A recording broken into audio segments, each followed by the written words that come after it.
जय हिंद दोस्तों स्वागत है आपका आपके अपने YouTube चैनल ज्ञानदेव होस्ट में। और इस वीडियो में मैं आपको बताने वाला हूं State Bank of India specialist cadre officer यानी कि SCO various post online form 2021 के बारे में कि कैसे आपको इन सभी पोस्ट का फॉर्म फिलअप करना है। तो आप इस वीडियो को देखते रहिए, मैं आपको इसके बारे में पूरी जानकारी देने वाला हूं जिससे कि आप इस फॉर्म को बिना किसी मिस्टेक के भर पाओगे। तो चलिए दोस्तों शुरू करते हैं।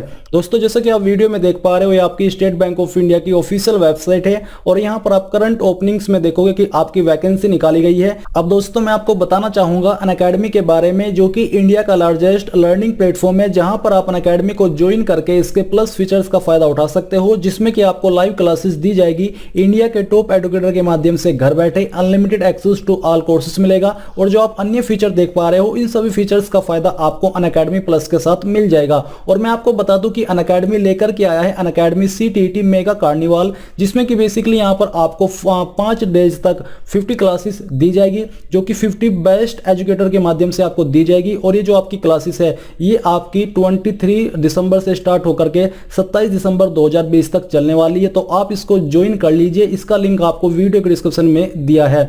इसी के साथ दोस्तों यहां पर अनअकैडमी आपके लिए लेकर के आया free live class by India top educator, यानी कि जो इंडिया के टॉप एंड बेस्ट एडुकेटर है उनके माध्यम से ये फ्री लाइव क्लासेस दी जाएगी, यानी कि आपको कोई भी चार्ज पे करने की आवश्यकता नहीं है इन क्लासेस को ज्वाइन करने के लिए। और ये भी आपकी 23 दिसंबर से स्टार्ट होकर के 27 दिसंबर 2020 तक चलने वाली है, जिसमें कि आपको यहाँ पर पूरा स्केड्यूल बताया कि किस डेट में क्या होने वाला है। जैसे कि यहाँ पर 23 दिसंबर को दिन वेडनेसडे का रहेगा, इसमें आपको 10 स्ट्रेटजी सेशन कराए जाएंगे। फिर यहाँ पर 24 दिसंबर को आपको 10 कंटेंट थ्योरी सेशन कराए जाएंगे। तो यहाँ पर बेसिकली आप पूरा शेड्यूल देख सकते हैं। इसमें बेसिकली यहाँ पर आप अपनी प्रिपरेशन को बेहतर कर सकते हैं अगर आप CTET 2021 की प्रिपरेशन कर रहे हैं, इसलिए आप इसको जल्दी से ज्वाइन कर लीजिए क्योंकि ये पूरी तरीके से फ्री है। और अगर आप दोस्तों यहाँ पर सब्सक्रिप्शन लेना चाहते हो अनअकैडमी प्लस का, तो आप मेरे कोड ज्ञानदेव होस्ट का इस्तेमाल कीजिए। उसमें आपको जो भी प्राइस आप चूज करोगे 10% की छूट तुरंत मिल जाएगी। तो ज्वाइन करने से पहले मेरे कोड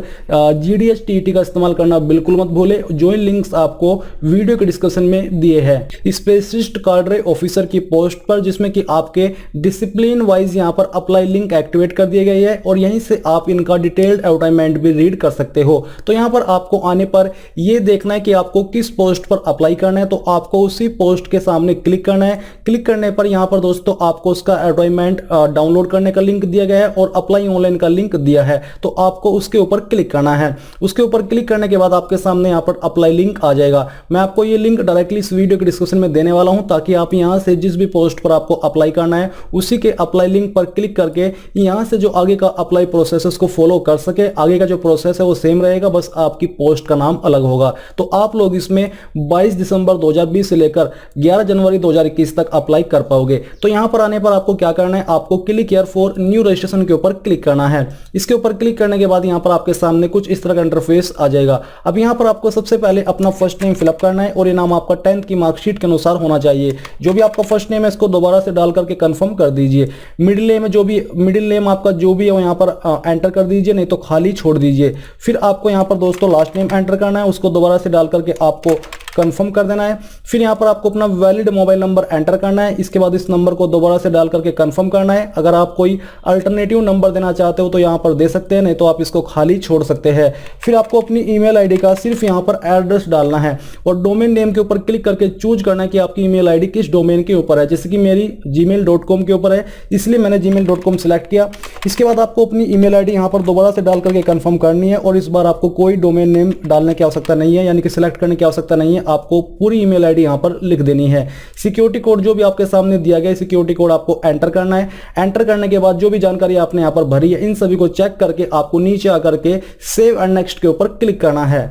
अब यहाँ पर दोस्तों आपका रजिस्ट्रेशन हो जाएगा और आपको आपका रजिस्ट्रेशन नंबर एंड पासवर्ड मिल चुका है। सेम जानकारी आपको मेल मैसेज के माध्यम से भी भेज दी गई है। अब आपको स्टेप 2 के अंदर अपना फोटो एंड सिग्नेचर अपलोड करना है। फोटो की क्या गाइडलाइंस है वो आप यहाँ पर guidelines for scanning the photograph and signature इसके ऊपर क्लिक करके देख सकते हैं। तो आपको यहाँ पर चूज फाइल के ऊपर क्लिक करना है और जहां पर भी आपका फोटो है इन गाइडलाइंस के अकॉर्डिंग वो आपको यहाँ पर अपलोड करना है। मैं आपको एक रैंडम इमेज अपलोड करके दिखाता हूँ क्योंकि मैं इस फॉर्म को डेमो के रूप में भर रहा हूँ। तो चलिए हम इस इमेज को सिलेक्ट करते हैं और ओपन कर लेते हैं। ओपन करने के बाद जो भी आप इमेज सिलेक्ट करोगे वो यहाँ पर आ जाएगा।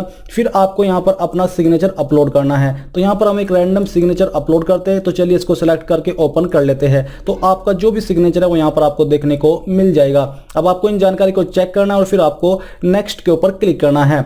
इसके ऊपर क्लिक करने के बाद आपके सामने इस फॉर्म की सबसे महत्वपूर्ण जानकारी आ जाएगी, जो कि है बेसिक क्वालिफिकेशन एक्सपीरियंस लैंग्वेज की जानकारी। तो सबसे पहले यहाँ पर आपको पोस्ट सिलेक्ट कर लेनी है कि आपको इस जो आपने कैटेगरी चूज की है उसमें कौन सी पोस्ट पर अप्लाई करना है। तो चलिए हम यहाँ से ये सिलेक्ट कर लेते हैं। इसको सिलेक्ट करने के बाद आपकी कास्ट कैटेगरी क्या है यहाँ से आपको चूज करनी है।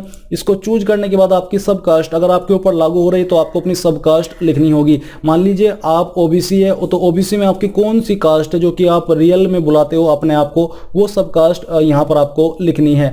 Are you a person with benchmark disability, क्या बेसिकली आप विकलांग है और आपकी जो विकलांगता है वो 40% या उससे ज्यादा है। अगर है तो यस कीजिए, नहीं तो आपको नो करना है। अगर आप यस करोगे तो आपको टाइप ऑफ डिसेबिलिटी, सब टाइप ऑफ डिसेबिलिटी ये ऑप्शन चूज करने होंगे। और जो आपको यहाँ पर कुछ और सवाल पूछे जा रहे हैं इनका भी आपको आंसर करना होगा। बट जो आंसर सभी कैंडिडेट को करने हुए आपका religion to which you belong, तो यहाँ से आपका जो भी रिलीजन है वो सिलेक्ट कर लेना है। फिर इसके बाद do you belong to religious minority community, अगर आप करते हो तो यस कीजिए, नहीं तो आपको नो करना है। नेशनलिटी सिटीजनशिप के अंदर यहाँ पर इंडियन दिया है। Are you an ex serviceman, अगर आप हो तो यस कीजिए, नहीं तो आपको नो करना है।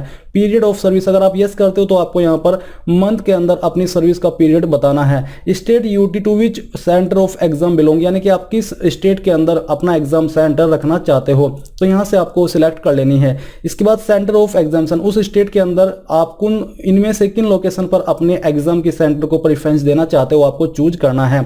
अब यहाँ पर आती है पर्सनल डिटेल्स। तो सबसे पहले आपको अपनी डीओबी सिलेक्ट करनी है। पहले डे सिलेक्ट कीजिए, फिर यहाँ से आपका जो भी मंथ है वो, और इसके बाद आपका जो भी ईयर है वो यहाँ से आपको चूज कर लेना है। तो चलिए हम यहाँ से इसको सिलेक्ट कर लेते हैं। ये करने के बाद दोस्तों जेंडर आपका जो भी हो यहाँ से आपको चूज करना है। मैरिटल स्टेटस भी आपको यहाँ से अपना सिलेक्ट कर लेना है। इसके बाद आपको अपने फादर का फर्स्ट नेम एंटर करना है, फिर यहाँ पर मिडिल नेम और इसके बाद आपको लास्ट नेम एंटर करना है। इसी प्रकार से आपको अपनी माता जी का फर्स्ट नेम एंटर करना है, मिडिल नेम यहाँ पर एंटर करना है और लास्ट नेम यहाँ पर एंटर कर देना है। अगर आप मैरिटल स्टेटस में अनमैरिड के अलावा कोई अन्य कोई स्टेटस चूज करोगे तो आपको यहाँ पर अपने पति पत्नी का नाम देना होगा। इसके बाद एड्रेस फॉर कॉरेस्पॉन्डेंस यानी कि प्रेजेंट एड्रेस, तो जो भी आपका प्रेजेंट एड्रेस है वो यहाँ पर आपको अपनी आईडी के अकॉर्डिंग फिलअप कर देना है। अगर आपका एड्रेस लॉन्ग है तो आपको एड्रेस लाइन 2 3 का इस्तेमाल भी कर लेना है। फिर यहाँ पर दोस्तों जो भी आपकी डिस्ट्रिक्ट है उस डिस्ट्रिक्ट का नाम भी आपको यहाँ पर खुद से टाइप करना है और स्टेट यहाँ से आपको अपनी चूज कर लेनी है। आपके पोस्ट ऑफिस और डिस्ट्रिक्ट का पिन कोड क्या है वो यहाँ पर आपको एंटर करना है। ये करने के बाद नीचे है same as address for correspondence, अगर आपका प्रेजेंट एड्रेस और परमानेंट एड्रेस सेम है तो यहाँ पर टिक कर दीजिए। इसके ऊपर टिक करने पर आपको ये एड्रेस दोबारा से भरने की आवश्यकता नहीं पड़ेगी, बट अगर अलग है तो इसको अनटिक करके अपना अलग से परमानेंट एड्रेस फिलअप कर दीजिए। नीचे चूज द एड्रेस और जीएसटी इनवॉइसिंग, यानी कि जो आपकी एप्लीकेशन फीस की जीएसटी इनवॉइसिंग है वो आप कौन से एड्रेस पर भेजना चाहते हो आपको सिलेक्ट करना है। ये करने के बाद जितनी जानकारी आपने यहाँ पर भरी इन सभी को चेक करना है, फिर आपको नीचे आकर के सेम तरीके से सेव एंड नेक्स्ट के ऊपर क्लिक करना है। अब यहाँ पर दोस्तों आपके सामने क्वालिफिकेशन एक्सपीरियंस और लैंग्वेजेस की जानकारी आ जाएगी। तो सबसे पहले आपको यहाँ पर ग्रेजुएशन के अंदर ये सिलेक्ट करना है कि आपने इनमें से किस डिसिप्लिन के साथ या फिर किस सब्जेक्ट के साथ अपनी ग्रेजुएशन की है। अगर इनमें से की है तो सिलेक्ट कर लीजिए, नहीं तो अदर्स के ऊपर क्लिक करके अपने आप फिलअप कर दीजिए। Name of the college university, आपने किस कॉलेज किस यूनिवर्सिटी से की है उसका पूरा नाम आपको देना। मैंने शॉर्ट फॉर्म में लिखा है जिससे कि थोड़ा टाइम बच जाए, बट आपको पूरा नाम यहाँ पर लिख देना है। डेट ऑफ पासिंग आपको डालनी है, पहले डे इसके बाद मंथ और फिर यहाँ से ईयर। आपकी सभी सेमेस्टर को मिलाकर के कितनी परसेंटेज थी वो यहाँ पर आपको एंटर करनी है और क्लास आपको यहाँ से चूज कर लेनी है। अगर आपने पोस्ट ग्रेजुएट भी किया तो यहाँ से अपनी जो क्वालिफिकेशन है वो चूज कर लीजिए और जो जानकारी है आपकी कॉलेज यूनिवर्सिटी नेम और जो अन्य जानकारी है वो आपको एज इट इज भर देनी है, जैसे कि आपने ग्रेजुएशन की जानकारी भरी है। फिर कोई अदर क्वालिफिकेशन अगर आप देना चाहते हो तो आप यहाँ पर उस क्वालिफिकेशन का नाम इस कॉलम में भर दीजिए और बाकी की जानकारी सेम तरीके से फिलअप कर दीजिए। Do you have specific skills as mentioned in advertisement, क्या आपके पास वो सभी स्किल्स है जो कि एडवर्टाइजमेंट के अंदर बताइए इस पोस्ट पर अप्लाई करने की। तो अगर है तो यस कीजिए, नहीं तो आपको नो करना होगा।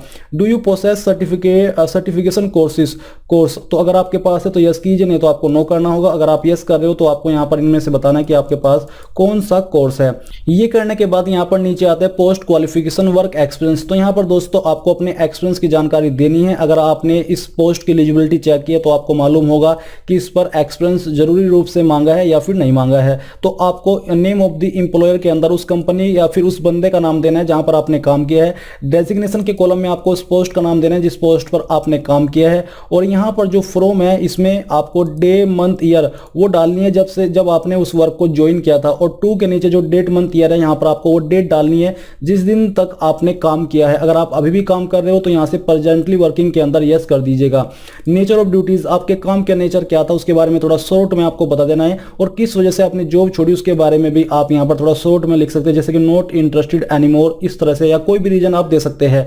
फिर यहां पर दोस्तों नीचे आता है लैंग्वेज नॉन, तो आपको कौन सी लैंग्वेज आती है वो यहां पर आपको लिखनी है। पहले इसको लिखिए, इसके बाद रीड करनी आती है तो यहां पर टिक कीजिए, लिखनी आती है तो यहां पर, और बोलनी आती है तो यहां पर। इसके अलावा अगर आपको कोई सेकंड लैंग्वेज आती है तो यहां पर आप उसको फिल कर दीजिए और इसी प्रकार से जो उसका स्टेटस है वो आपको बता देना है। अगर आपको कोई थर्ड लैंग्वेज आती है आपकी लोकल लैंग्वेज, वो यहां पर लिख करके इनके ऊपर टिक करके आपको बताना है। फिर आपको ये सभी जानकारी चेक करने के बाद नीचे सेव एंड नेक्स्ट के ऊपर क्लिक करना है। अब यहां पर दोस्तों आपके सामने आपके फॉर्म का प्रीव्यू आ जाएगा। जितनी भी जानकारी आपने भरी है आप इन सभी जानकारी को अभी भी यहां पर चेक कर सकते हो और एडिट भी कर सकते हो। तो आपको जानकारी को चेक करते हुए नीचे आना है, फिर आपको I confirm that this is my photo, इसके नीचे राइट क्लिक करना है और फिर आपको जानकारी को चेक करते हुए सेम तरीके से नीचे आकर के डिक्लेरेशन के ऊपर आई एग्री यहां से क्लिक करना है। इसके बाद I confirm that this is my signature यहां पर टिक करना है और फिर आपको पूरी तरीके से श्योर होकर के यहां पर फाइनल सबमिट के ऊपर क्लिक करके यहां से ओके कर देना है। अब ये करने के बाद यहां पर आपके सामने आता है अपलोड्स, इसमें आपको यहां पर अपना ब्रीफ रिज्यूम अपलोड करना है, एक आईडी प्रूफ अपलोड करना है जिसमें कि आप अपना आधार card,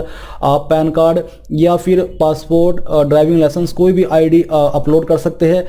proof of date of birth जिसमें आप 10th की मार्कशीट का इस्तेमाल कर सकते हैं। Educational certificate, relevant marksheet, degree certificate यहां पर आपको अपलोड करने हैं और इन सभी का जो फॉर्मेट है वो पीडीएफ के अंदर होना चाहिए। अगर इमेज के अंदर है तो उनको पीडीएफ के अंदर कन्वर्ट करके आपको यहां पर अपलोड करना है।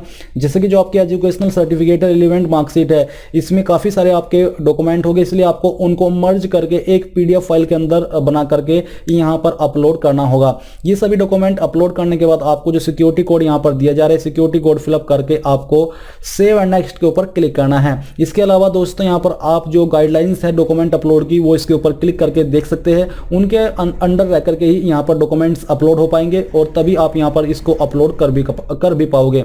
जैसे ही आपके अपलोड हो जाए आपको यहां पर सेव एंड नेक्स्ट के ऊपर क्लिक करना होगा। सेव एंड नेक्स्ट के ऊपर क्लिक करने के बाद अब आपके सामने आपके फीस का अमाउंट आ जाएगा। तो यहां पर जो सिक्योरिटी कोड दिया है, सिक्योरिटी कोड आपको एंटर करना है और फिर इसके बाद सबमिट के ऊपर क्लिक करना है। इसके ऊपर क्लिक करने के बाद यहां से ओके करना है और अब आपको पेमेंट के पेज पर ट्रांसफर किया जाएगा जिसमें कि आप अपनी एप्लीकेशन फीस इनमें से किसी भी माध्यम से कर सकते हैं, चाहे वो क्रेडिट कार्ड हो, चाहे डेबिट कार्ड हो, debit card plus ATM pin हो, इंटरनेट बैंकिंग हो, वॉलेट कैश कार्ड हो, क्यूआर हो या फिर यूपीआई हो। तो बेसिकली जिस भी माध्यम से आपको करनी है वो आप यहां से चूज करके कर लीजिए। बट आपको फीस जमा करते समय इस चीज का ध्यान रखना है कि जब आपकी फीस एक बार बैंक अकाउंट से डिडक्ट हो जाए तो आपको दोबारा से तुरंत फीस जमा नहीं करनी है, क्योंकि कई बार ऐसा होता है कि फीस अकाउंट से कट हो जाती है बट वेबसाइट के ऊपर ट्रांजैक्शन फेल्ड या फिर कोई टेक्निकल एरर आ जाता है और वेबसाइट पर वो अपडेट नहीं होती। तो कुछ कैंडिडेट दोबारा से तुरंत फीस जमा कर देते हैं, ऐसे में उनकी दोनों बार की फीस चली जाती है। तो इसलिए आपको अगर ऐसा होता है 24 से 48 घंटे का वेट करना है, उस समय के अंदर आपकी फीस है तो आपको रिफंड की जाएगी या फिर वेबसाइट के ऊपर अपडेट